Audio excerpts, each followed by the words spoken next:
Hi guys, this is SDJRSNF88 speaking with hopefully the start of a brand new series, taking a look at some of the projects currently on my workbench.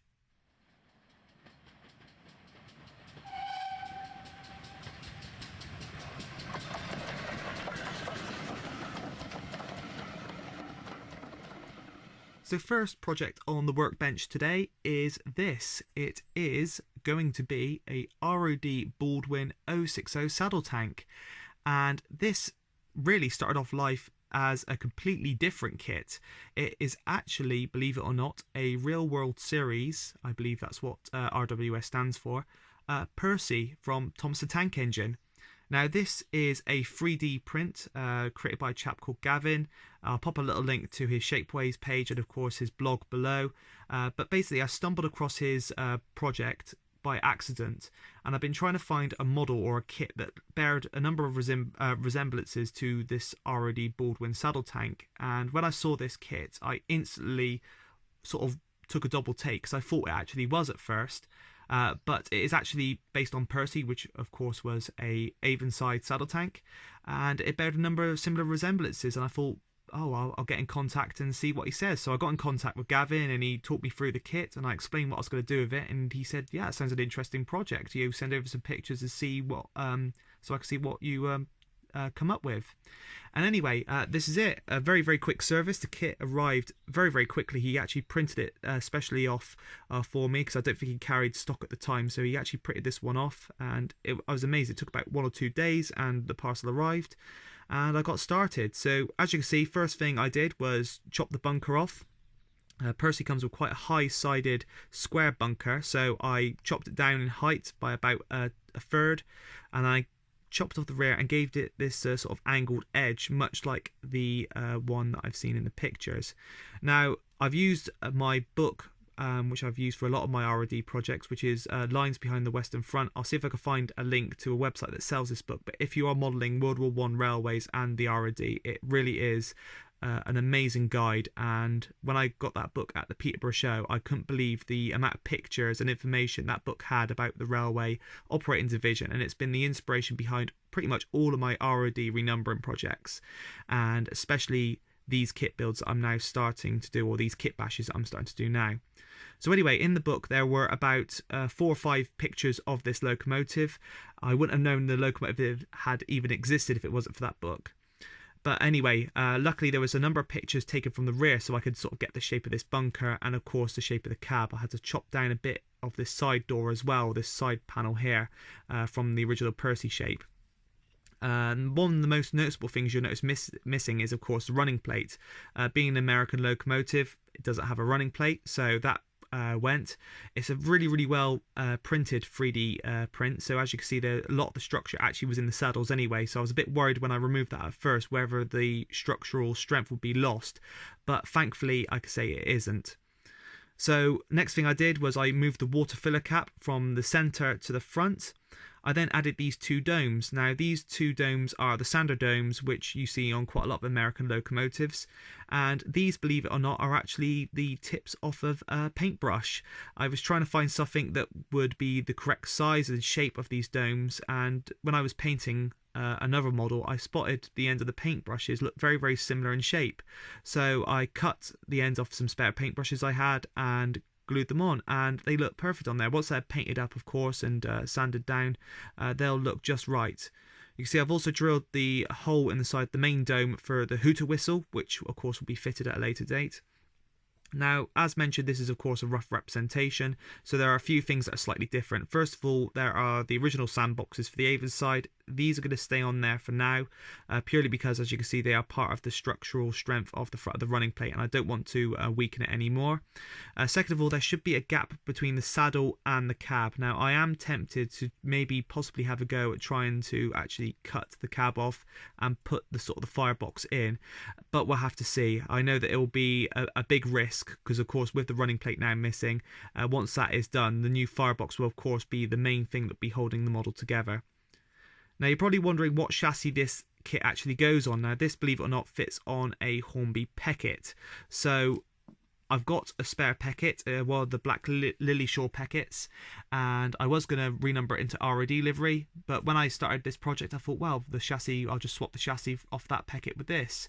So the Peckett chassis slot perfectly underneath. Gavin designed it to fit those, and yeah, I'm really looking forward to getting it mounted. So anyway, as you can see, there's still a lot to do and a lot to carry on with this project, but this is not the only locomotive I've been working on. So without further ado, we're going to take a look at another project I've also been working on. So the next locomotive that is currently on the workbench has really been coming on in leaps and bounds, and I've been really enjoying this build. And basically, of course, it's another ROD locomotive. It is, in fact, a ROD 060 Baldwin tank.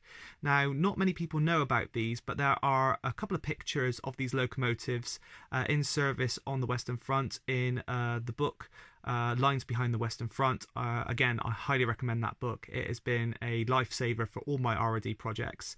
And in that book, there are about 5 pictures of these locomotives in service. And apart from that, and finding one on the internet, I can't seem to find any more information on these locomotives, and I thought it'd be an amazing project to sort of undertake. So what I've done is a sort of really a bit of a kit bash, but mainly a scratch build. The model you see here started off life as a Batman Porter tank, a HO scale model from their USA range, and I basically done a lot of chopping and changing. The cab has been removed. The side tanks have also been covered. They actually are underneath the newly shaped tanks. They were completely the wrong shape for this ROD build. I've then also added a running plate to the front. I've changed over the number on the front of the smoke box to a smoke box dart. I've added all the pipe work, and I've even done my first hardwire DCC sound fit. So yeah, I've actually hardwired in my first ever DCC sound decoder, and I was a bit worried when I started soldering all the little connections together. I was a bit worried that maybe solder had spilled on and would create a short circuit, but when I put it on the track and it actually started making sound, I was over the moon with it. I'd like to say a massive thank you to Digitrains for helping me out with this, John of Digitrains, as basically he created a special custom sound decoder for this locomotive. He's basically used his file for the USA dock tank, as I thought that'd be quite an appropriate sound for this locomotive, but he then added in some American hooter whistles to the sort of sound file, because looking at the pictures there is a large hooter whistle on the side of the dome. As mentioned, there were only 5 photos of this locomotive, so basically I've used those 5 photos to sort of get what information I can to actually design this. So of course this locomotive is of course a rough representation, but it is going from 5 photos, and some of them are not from the best of angles, I must admit. But there was a great photo showing the rear of the locomotive, which of course allowed me to achieve, if I slowly turn it around, 'cause it's not exactly held together just yet, this sort of shape of this cab here, and of course the railings on the bunker. Also how the sort of the cab entrance is in the steps. You notice there's these little holes in the steps, and that was very noticeable in the pictures. Also, I've chamfered off the edge of these tanks that I created. There's quite a rounded edge to them, which I noticed in pictures. And there is one picture, sort of just from the front angle, and you can see there is a smoke box dart of some sort on there. So that has obviously been added and changed. The headlamp, it didn't actually have an electric headlamp, but I didn't exactly want to remove it from this model. And of course, now that it's got a digital sound decoder in there, this lamp does actually work. And I noticed that a number of other ROD locos did actually carry this sort of American electric lamp. So I thought it'd be nice, of course, being a rough representation, I decided to keep it on there. So it's something a bit different.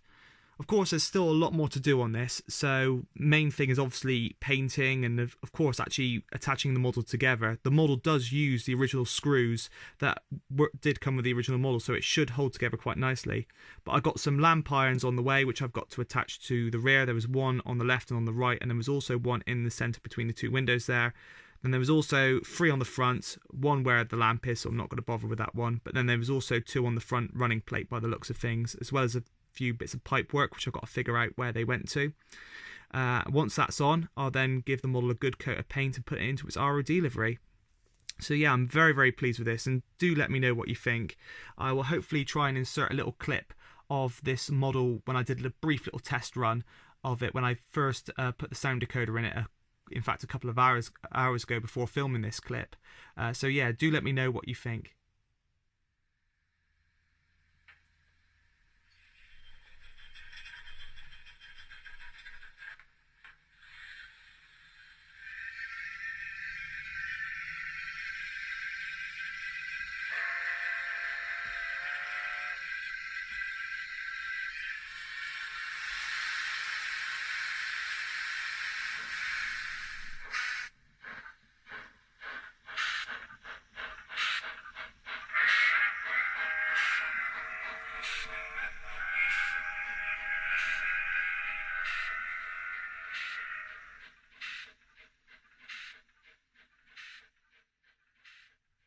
So quickly moving away from the workbench itself, another project I have been working on or nearly completed is this. Now this is again another Baldwin, but this time a 460, and again there was a picture of this in the ROD book.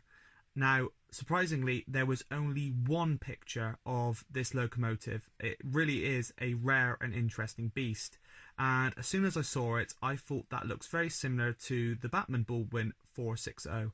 So I found one at the Bristol Model Railway exhibition and I purchased it for the amazing price of £94 I believe, or £95, DCC Sound fitted. And it really has been a great base for this project. It was basically just a simple ROD renumbering and adding buffers to the front and rear buffer beams. There are still a few things I want to tweak, most noticeably the red paint around the windows. I want to try and paint that black. But for now I'm rather happy with it, and for the price I couldn't really complain. And as you will hear, I've got a little quick clip of the model undergoing testing, and it's it's pretty good sound for the model. It's their value sound range. It's a couple of years old now, this particular one. It's not one of the latest releases, but it does sound really good for the price I paid for it. So I'm going to insert a quick little clip now of the model undergoing a quick little test run when I was just checking the height of the buffer beam.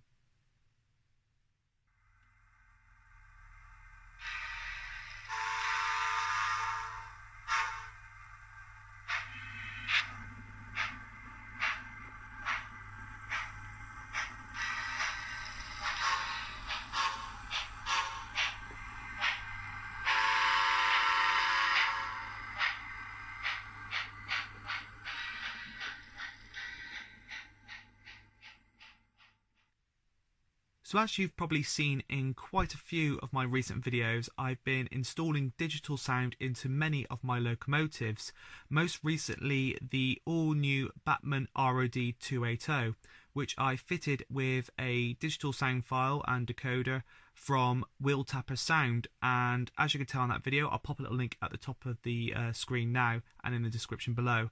It really does sound just like the real thing. I was over the moon with that sound file. Anyway, I posted the video on RM Web and of course a number of other places, and Neil, who works at Wheeltapper Sound, got in contact saying that they've just released a new sound file which has been specifically designed for the ROD version of the ROD, which features the Westinghouse pump, which is of course on the side of the smoke box. So I purchased one of those and it has just arrived, and I just need to get round to fitting that decoder into the model. The current decoder and speaker which is in the locomotive currently will be removed and put into one of my other ROD locomotives, most likely my J11 or possibly the other Robinson 04, which I'm currently renumbering. It's a standard Robinson 04, so it's the ones that I've been renumbered for the Great Model Railway Challenge sort of thing. So there's a few slight differences, but I'm more than happy with that. It's a good fun renumbering project. But this one I am going to be renumbering to ROD 1912, which is of course the ROD number that the 04 on the Great Central Railway recently carried for remembrance last year. So technically that model will be 100% prototypical. So yeah, I look forward to installing that decoder into that one, and I'd like to say a massive thank you to Neil for informing me of this new decoder, and I hope to bring you a video very soon of it when it is fitted into the model.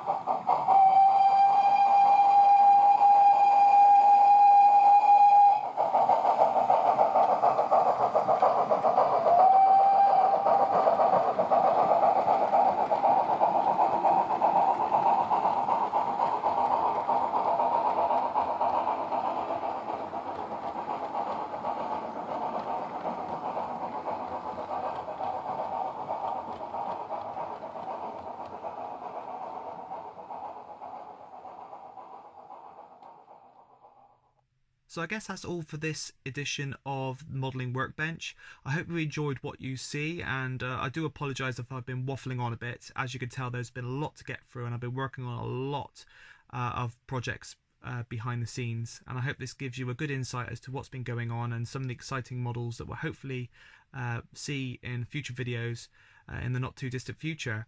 Of course, if you would like this, do let me know and tell me what I can improve on, and hopefully I'll be doing videos like this maybe every month or so, showing what I've been getting up to behind the scenes. So anyway, I guess that's all for this video, and this has been SDJR Son of 88 speaking, and thanks for watching.